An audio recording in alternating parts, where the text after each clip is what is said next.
I'm Tracy Banks with today's Record Newswatch. In the city of Newburgh, the search is on for two men who robbed the Citizens Bank branch on Broadway earlier today.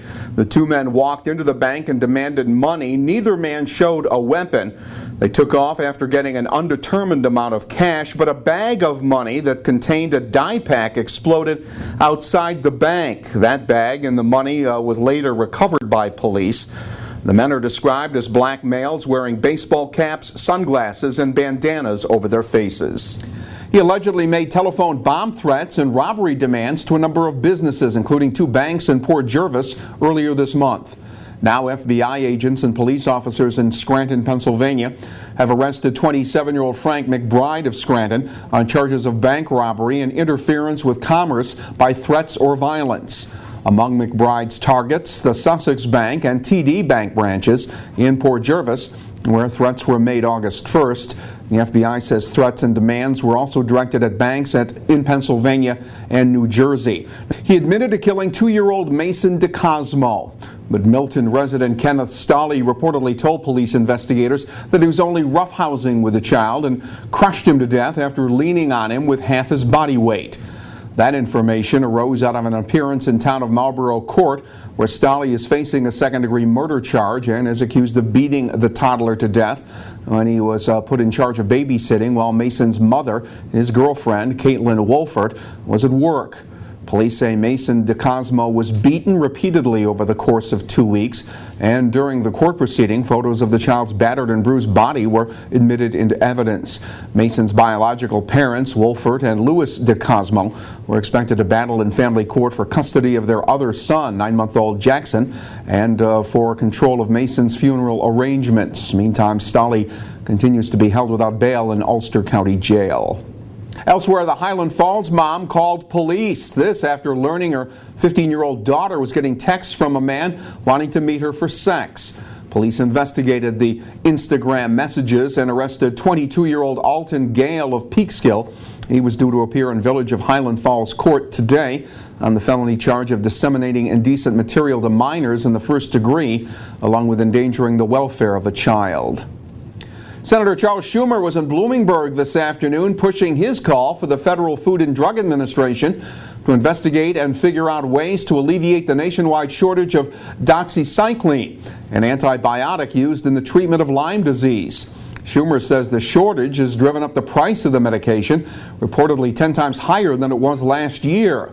Lyme disease rates are up from last year in the Hudson Valley, and Schumer says the area's Lyme disease patients are currently being denied consistent access to doxycycline at a reasonable price.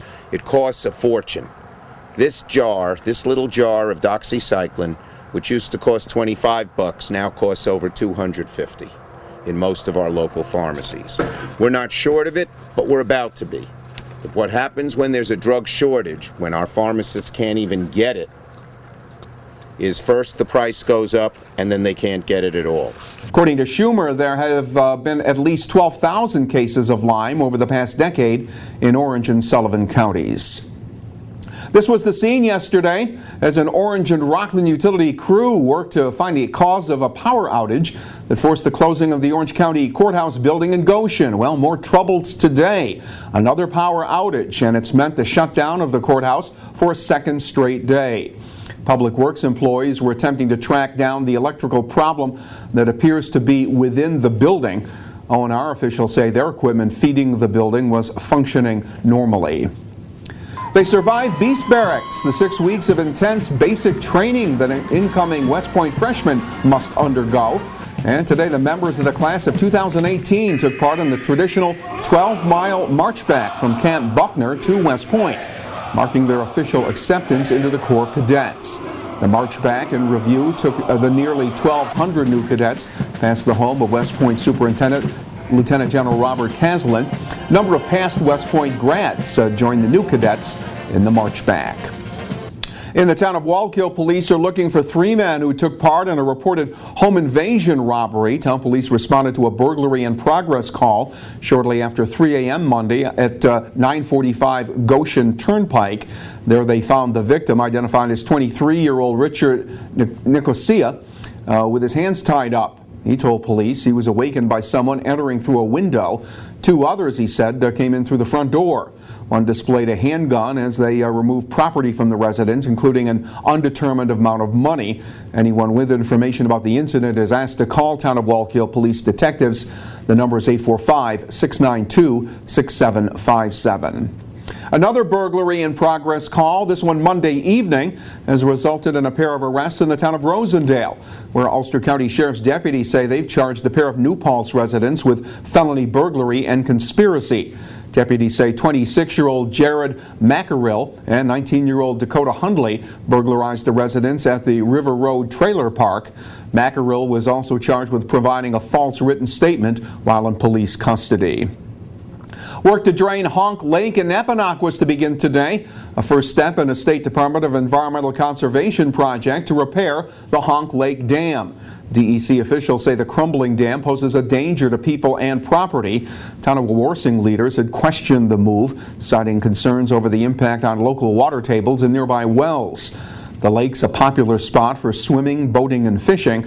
Dam was built in 1898. DEC believes it presents a serious risk of failure and danger to the approximately 1,100 residents who live downstream. And it was graduation night last night at the Center for Hope in the city of Newburgh, where 11 teens were honored for completing the week-long Youth and Police Initiative program. It's an interactive intervention strategy that puts at-risk youth together with police officers who patrol their neighborhoods. This is a way to promote mutual understanding and build trust. And it's not just the teens who gain a new perspective. I think that it's a positive program, and in a way it's a positive program for a lot of the officers. It's almost like a therapy, I would say. It has been for me. It has been for me to see that I'm not the only kid that had to struggle to make it to something, and now I can help these other young people do the same. And I think we want to develop these young people as leaders, because when you really meet them and they tell their story, they want to bring a positive force to the community, and I think this program helps do that. And the outcomes have been very, very positive in terms of where their young people are going and how receptive the police have been and supportive in this community. The guest speaker was 18-year-old YPI graduate Matthew Hubbard, who was recommended for the YPI training after a scrape with the law. He says it's easy to see why the program is needed. Look where we've grown up at. That's why it's the way it is now. Some kids can make it, some kids can't. So you'd recommend this program for a lot of kids? Absolutely. Yeah. I think all majority of Newburgh kids should come to this program. I would like for the program to be a bigger program. My message is more toward staying focused in school, doing what you need to do. Don't get caught up in drugs and all this other stuff and guns and violence, because it doesn't take you nowhere. The YPI program in Newburgh began in the fall of 2012. Since then, there have been 70 teen graduates who are encouraged to use the training they've received to steer clear of drugs, gangs, and crime. Today's rainy weather will spill over into tomorrow. Wednesday will begin with periods of rain in the morning, maybe a little clearing by later in the day. The highs tomorrow will be up around 80 degrees. Thursday should be partly sunny and pleasant, with temperatures reaching the upper 70s. We'll get caught up on all that's happening by starting your day with the Times-Herald Record. And breaking news is just a click away all day, right here at Record Online. For Record Newswatch, I'm Tracy Banks.